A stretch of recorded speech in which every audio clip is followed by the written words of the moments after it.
एक minute, RRB के exam की तैयारी कर रहे हो और कंफ्यूज हो आरआरबी किस टाइप के क्वेश्चन पुटअप करता है, तो बिल्कुल सही वीडियो पर आए हो।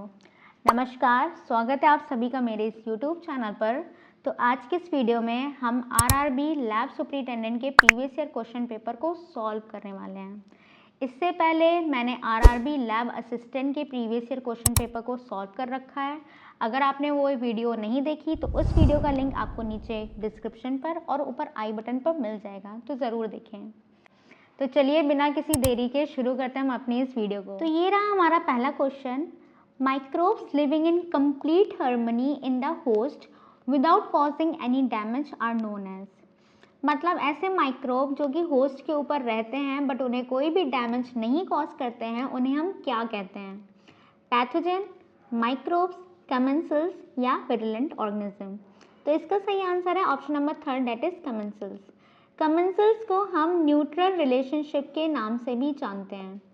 इसमें क्या होता है कि ये जो आपका माइक्रोब होता है अपने होस्ट के ऊपर रहता है, सरवाइव करता है, बट उसे कोई भी बेनिफिट या कोई भी हार्म नहीं पहुंचाता। इसीलिए हम इसे क्या कहते हैं? न्यूट्रल रिलेशनशिप या कमेंसलिज्म।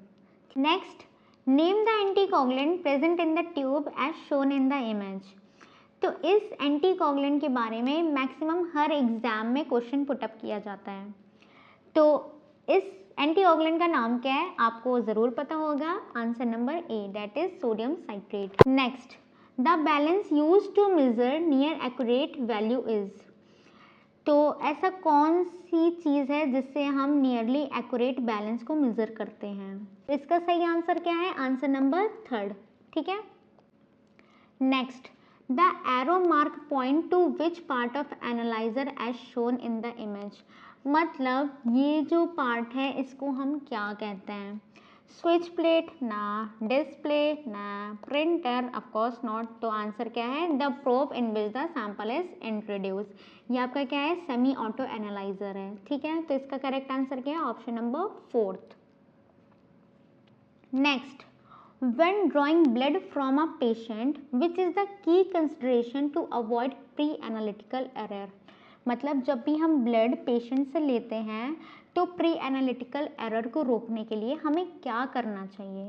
पहला, draw the correct volume of blood. Of course हमें करेक्ट वॉल्यूम ऑफ ब्लड लेना चाहिए। Mix the tube containing anticoagulant immediately after the sample collection.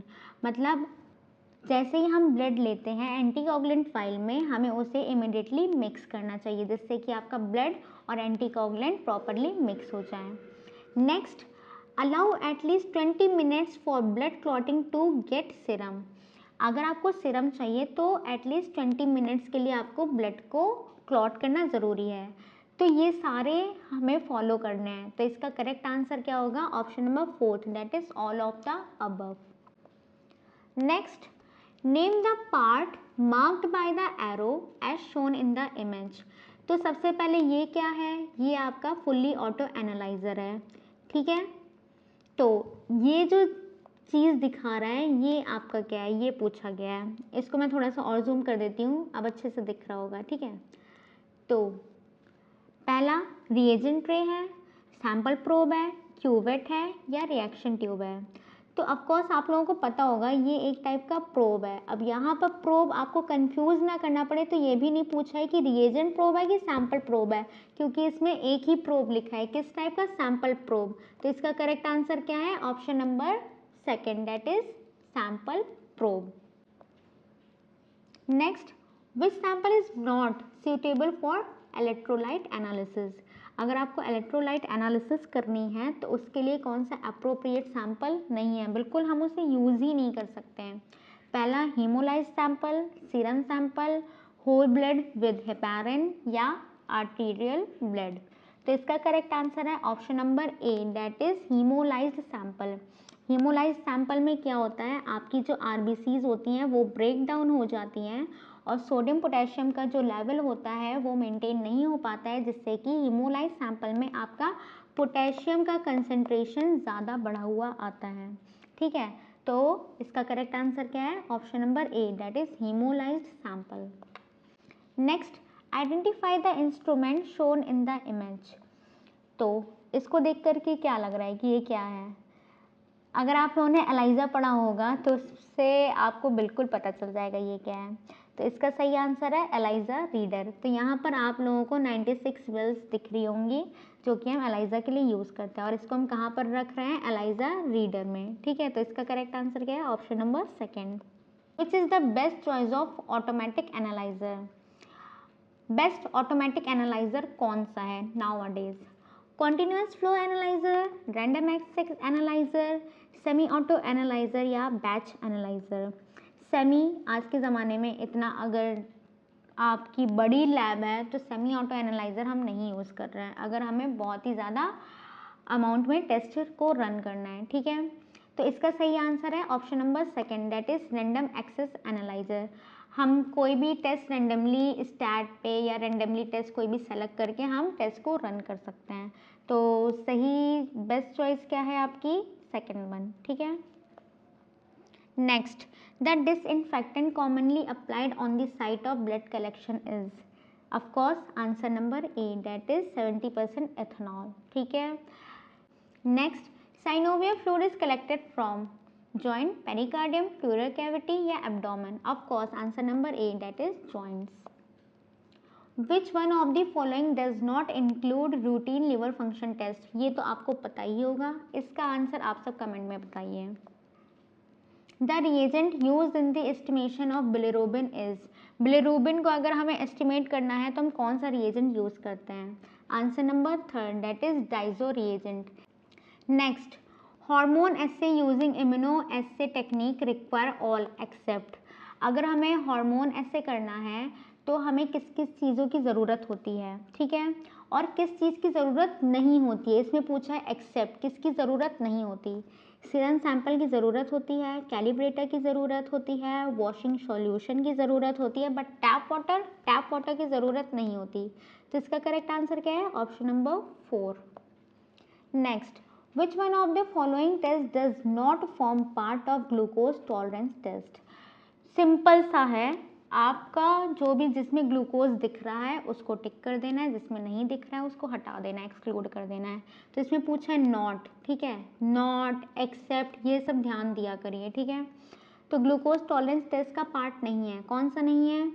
Fasting blood glucose है, blood urea, 1 hour blood glucose है, urine reducing sugar, हाँ है। तो ये blood urea ये थोड़ा अलग सा लग रहा है, ये ग्लूकोज टॉलरेंस का पार्ट नहीं है। तो इसका करेक्ट आंसर क्या है? Option number second.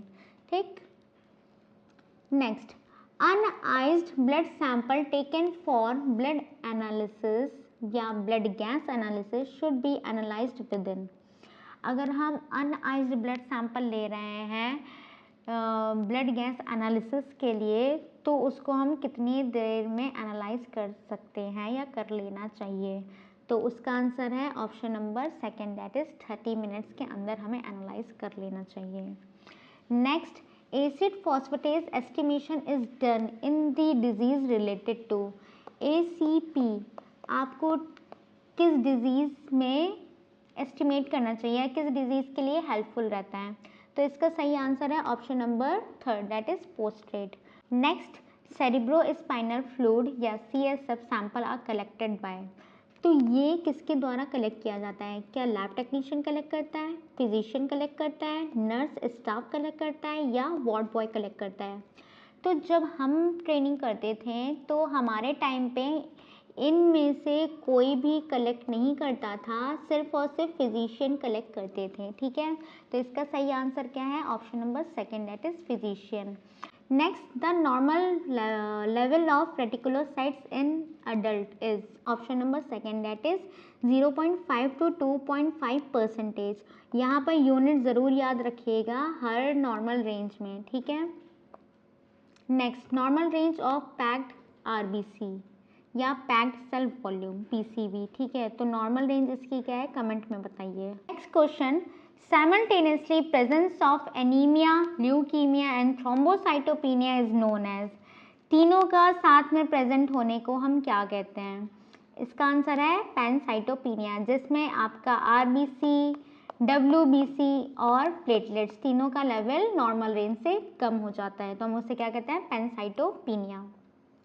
Next, microscopic examination of urine is done to find. अगर हम माइक्रोस्कोपिक एग्जामिनेशन ऑफ यूरिन कर रहे हैं तो हम उसमें क्या क्या देखते हैं, RBC देखते हैं, पस सेल देखते हैं, कास्ट देखते हैं। तो इसका सही आंसर क्या है, option number 4, that is all of the above. Sample use for platelets counting is.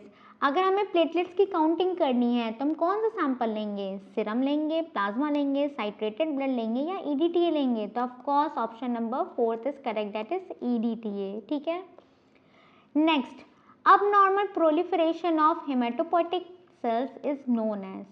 तो अगर अब नॉर्मल प्रोलिफरेशन हो रहा है हेमेटोपोइटिक सेल का तो हम उसे क्या कहेंगे, पैनसाइटोपिनिया, ल्यूकीमिया, एनीमिया या ऑल ऑफ द अबव। अब इसमें कुछ लोगों को लगेगा ऑल ऑफ द अबव, तो यहाँ पर मैं आप लोगों को एक चीज़ क्लियर कर दूँ, एनीमिया में क्या होता है, RBC का लेवल कम होने लगता है। ठीक है, प्रोलिफरेशन नहीं होता है यहाँ पर। और ल्यूकीमिया में आपका क्या होता है, और पैनसाइटोपिनिया में क्या होता है, पैनसाइटोपिनिया में अभी मैंने आप लोगों को बताया RBC, WBC और प्लेटलेट्स तीनों का लेवल क्या होता है, डाउन होता है। बट यहाँ पे क्या पूछा है, प्रोलिफरेशन। तो ल्यूकीमिया में आपका क्या होता है, अब नॉर्मल प्रोलिफरेशन होता है किसका, WBC का। तो इसका करेक्ट आंसर क्या है, option number 2, that is leukaemia. ठीक है। Next, the acid hemetic method of estimation of hemoglobin is also known as acid hemetic method, और हम किस नाम से जानते हैं, सालीस मेथड के नाम से जानते हैं, जिसमें हमारा हीमोग्लोबिन जब ब्रेक डाउन होता है तो वो किस में कन्वर्ट हो जाता है, एसिड हेमेटिन में। ठीक है, किसके साथ कंबाइन होकर के, N/10 HCl से। ठीक है। Next, normal level of total protein present in CSF is. CSF में नॉर्मल लेवल ऑफ प्रोटीन कितना होता है, तो इसका सही आंसर है option number 2, that is 15 to 60 mg/dl। Unit, always remember the unit. ठीक है। Next, which one of the following is parent cell of platelets. Platelets का पेरेंट सेल क्या है, ऑफकोर्स मेगाकैरियोसाइट। ठीक। Next, normal level of MCH is known as. इसका आपको unit, full form याद होना चाहिए। ठीक है, तो नॉर्मल लेवल ऑफ MCH कितना है, कमेंट में बताइए। Finger prick is use to determine bleeding, prothrombin, APTT या नन ऑफ द अबव। तो इसका सही आंसर है option number A, that is bleeding time के लिए। ब्लीडिंग टाइम को डिटेक्ट करना है तो उसके कौन से मेथड्स होते हैं आपको पता होना चाहिए। ठीक है, एक तो ड्यूक्स मेथड होता है और दूसरा कौन सा होता है, आईवीज मेथड होता है, तो ये भी आपको पता होना चाहिए। और क्लॉटिंग टाइम क्या होता है, उसका नॉर्मल टाइम क्या होता है, उसके कौन कौन से मेथड्स होते हैं, ये भी आपको पता होना चाहिए। ठीक। Next, RS typing is based on the D antigen present. अब ये D एंटीजन कहाँ प्रेजेंट होता है, ऑफकोर्स आपकी RBC में प्रेजेंट होता है। ठीक। Next, which of the following personal work for a blood bank. तो यहाँ पर ये पूछना चाह रहा है कि ब्लड बैंक में कौन कौन यहाँ पे वर्क करता है, पर्सनल वर्कर्स कौन कौन से होते हैं यहाँ पर। मेडिकल ऑफिसर होता है, टेक्नीशियन होता है, नर्स होता है या ऑल ऑफ द अबव होता है।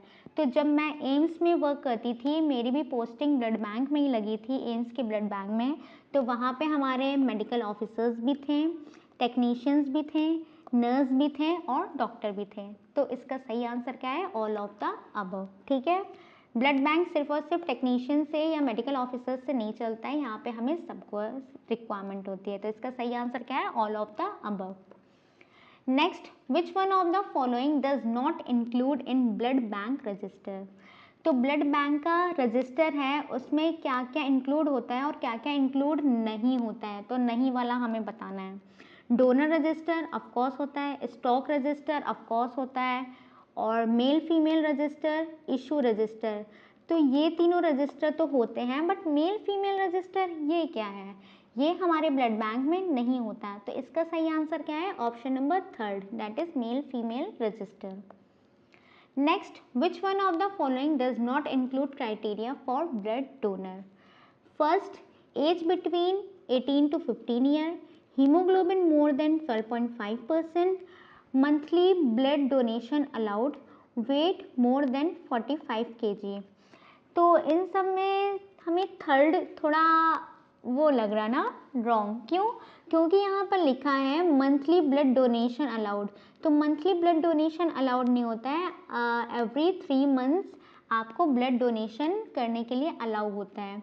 Next, ESR equipment is known as, ESR equipment को हम क्या कहते हैं? Fourth, that is Westergren tube. Name the graph shown in the image, ये अब क्या है? इसमें देखिए आपको जो नहीं लग रहा वही होगा, ठीक है। ये क्या है आपका स्टैंडर्डाइजेशन चार्ट, तो इसका सही आंसर क्या है? Option number fourth. In which of the following staining method only methylene blue या कार्बन फिशर इज यूज्ड, ऐसी कौन सी स्टेनिंग मेथड है जिसमें सिर्फ और सिर्फ या तो मिथाइलिन ब्लू या कार्बन फिशन को हम यूज़ करेंगे, ठीक है। सुप्रावाइटल, सिंपल, लेशमैन या पास, तो इसका सही आंसर है option number second, that is simple staining, जिसमें हम सिर्फ और सिर्फ एक स्टेन का यूज़ कर रहे हैं। Next, the plasma membrane of muscle cell is known as pericardium, pleuromembrane, sarcolemma या डायफ्राम, तो इसका सही आंसर क्या है? Option number third, that is sarcolemma.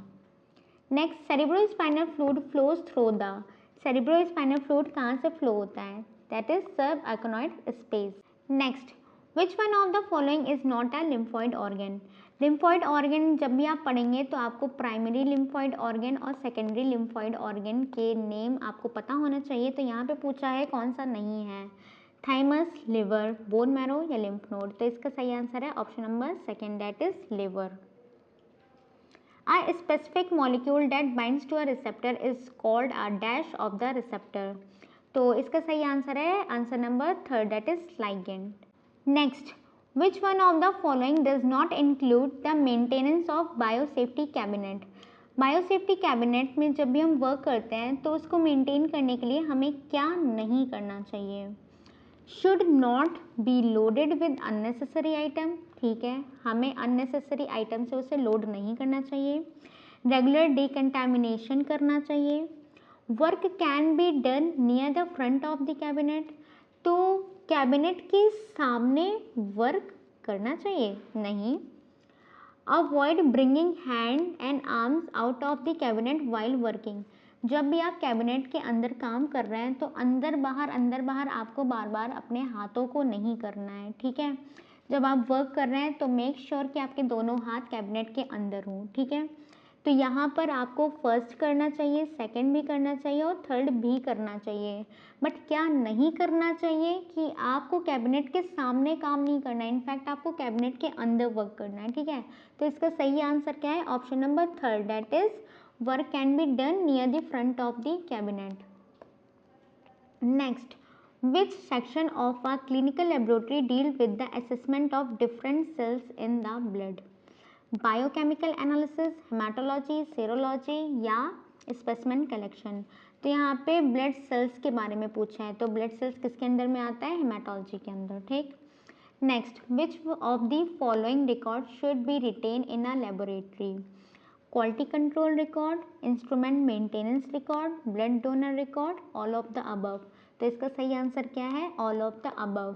Next, chemical which liquefy when expose to air are called? Primary standard, buffer, hygroscopic, reagent mixer, तो इसका सही answer क्या है? Option number third, that is hygroscopic. Next, the reagent used in the estimation of glucose is answer number second, that is hexokinase reagent. Next, all special type of investigations uses distilled water, type 3 reagent grade, type 2 reagent grade water, type 1 reagent grade water, तो इसका सही answer क्या है? Option number 4, that is type 1 reagent grade water, ठीक है। Next, which of the following help to keep a reagent or chemical dry, तो इसका सही आंसर क्या है? Answer number second, that is desiccator, ठीक है। बाकी आपको इन सब के बारे में पता होना चाहिए और किस लिए यूज़ करते हैं वो भी पता होना चाहिए। Next, precautions followed against biohazard include first, prevention of self injury during specimen collection, decontamination of laboratory instrument regularly, immunisation of laboratory personnels, तो इसका सही आंसर क्या है? Option number fourth, that is all of the above. जब भी यहाँ पे question क्या पूछा है, ठीक है, precautions followed against biohazard include, ठीक है, कौन से प्रिकॉशंस आपको फॉलो करने चाहिए अगर आपको बायोहजार्ड से बचना है तो ये सारे ही आपको फॉलो करना चाहिए, ठीक। Next, a fragment of tissue taken out of a organ from a living person for estimation is called, जब भी हम लिविंग पर्सन की बॉडी से कोई भी टिश्यू या टिश्यू के पार्ट को रिमूव करते हैं तो हम उसे क्या कहते हैं, उसे हम बायोप्सी कहते हैं, ठीक है। Next, the commonly use fixative for slide preparation is, that is formalin, ठीक है। Next, anti immunoglobin is known as, तो इसको हम क्या कहते हैं, कूम सीरम, ठीक है। Next, which one of the following does not include in various aspect of quality control in blood bank, all the reagents should be, यहाँ पे क्वेश्चन समझ में आ रहा है क्या है, which one of the following does not include in various aspect of quality control in blood bank, जैसे ही हम बाकी लैब्स में क्वालिटी कंट्रोल चेक करते हैं वैसे ही हम ब्लड बैंक में भी क्वालिटी कंट्रोल चेक करते हैं। तो जो क्वालिटी कंट्रोल चेक करते हैं उनमें से इन ऑप्शंस में कौन सा इंक्लूड नहीं होता है। पहला, all the reagent should be clear without any turbidity, बिल्कुल सही बात है। अगर हम कोई भी रिएजेंट यूज़ कर रहे हैं जैसे एंटी ए सिरा, एंटी बी सिरा, एंटी डी सिरा, ठीक है, तो उसके रिएजेंट बिल्कुल क्लियर होने चाहिए, कोई भी टर्बिडिटी नहीं होनी चाहिए। Next, the D antigen should be checked with only the positive control, इस पे अभी हम बात करते हैं। Next option, working of refrigerator, centrifuge and water bath should be checked periodically, बिल्कुल सही बात है। अगर हम ब्लड बैंक में काम करते हैं तो वहाँ पे रेफ्रिजरेटर का, सेंट्रीफ्यूज का, वाटर बाथ का जो भी टेम्परेचर है उसे हम टाइमली रिकॉर्ड करते हैं, ठीक है। Next, record of validation, quality control and staff training procedure must be maintain, तो ये भी बिल्कुल सही चीज़ है। तो यहाँ पर सही आंसर क्या है, option number second, that is, जो डी एंटीजन है उसको हम किससे चेक करते हैं, बाय पॉजिटिव कंट्रोल, नो, इसको हम किससे चेक करते हैं, बाय चेक सेल्स, ठीक है। Sample of skin scraping are obtain using, answer number second, that is a blunt scalpel, तो इसकी इमेज आप सब गूगल से देख सकते हैं कि कैसे आप स्किन स्क्रैपिंग सैंपल लेते हैं, ठीक है। Next, which of the following specimen is tested for parasite, तो पैरासाइट टेस्ट करने के लिए हम यूरिन एंड ब्लड सैंपल दोनों लेते हैं, तो इसका सही आंसर क्या है, option number third. Which of the following culture is difficult to maintain, तो कौन सा कल्चर डिफिकल्ट होता है जिसको मेंटेन करना होता है, तो इसके लिए सही आंसर क्या है, answer number third, that is anaerobic. Staining of mycobacterium leprae require, कितना परसेंटेज उसे सल्फ्यूरिक एसिड रिक्वायर होता है, उसको रिक्वायर होता है 5% of sulphuric acid, answer number third is correct. Next, nigrosin solution is used for negative staining of capsule, that is fourth answer is correct. Next, which of the following are catalyst producing bacteria, तो इसका सही answer क्या है, option number second, that is staphylococci, ठीक है। Next, which one of the following is not a solid culture media, solid है तो उसमें अगार लगा होगा, सॉलिड नहीं है तो उसमें ब्रोथ लगा होगा, तो ब्रोथ वाला कौन सा है, सेलेनाइट एफ ब्रोथ, तो इसका सही आंसर क्या है, that is option number third, which is a liquid media.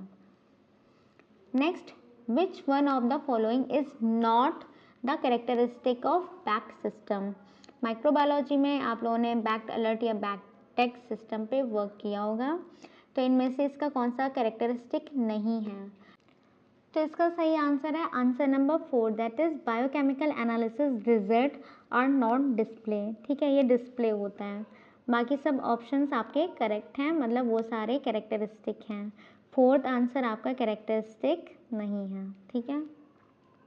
Next, what temperature is maintain in a bacterial incubator, it means 37 degree Celsius, option number third.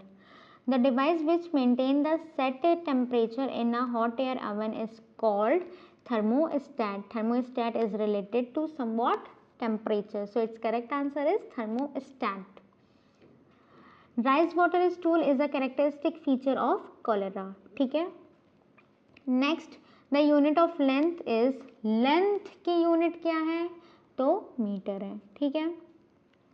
Component of professional socialization include, professional socialisation अगर आपको करना है, being या MLT या medical laboratory technologist या lab superintendent, it doesn't mean कि you are limited within a lab. तो यहाँ पे प्रोफेशनल सोशलाइजेशन में भी क्या क्या इंक्लूड होता है? Knowledge and skill, attitude, professional values. So आपका करेक्ट आंसर क्या है? Option number 4, that is all of the above. Last, the incubation period of hepatitis B virus within the body is, answer number 1, that is 45 to 180 days. So I hope आप लोगों को ये video बहुत ही ज़्यादा helpful लगी हो. आगे की ऐसी वीडियो देखने के लिए चैनल को सब्सक्राइब करना बिल्कुल ना भूलें. मिलते हैं नेक्स्ट वीडियो में. Till then bye bye.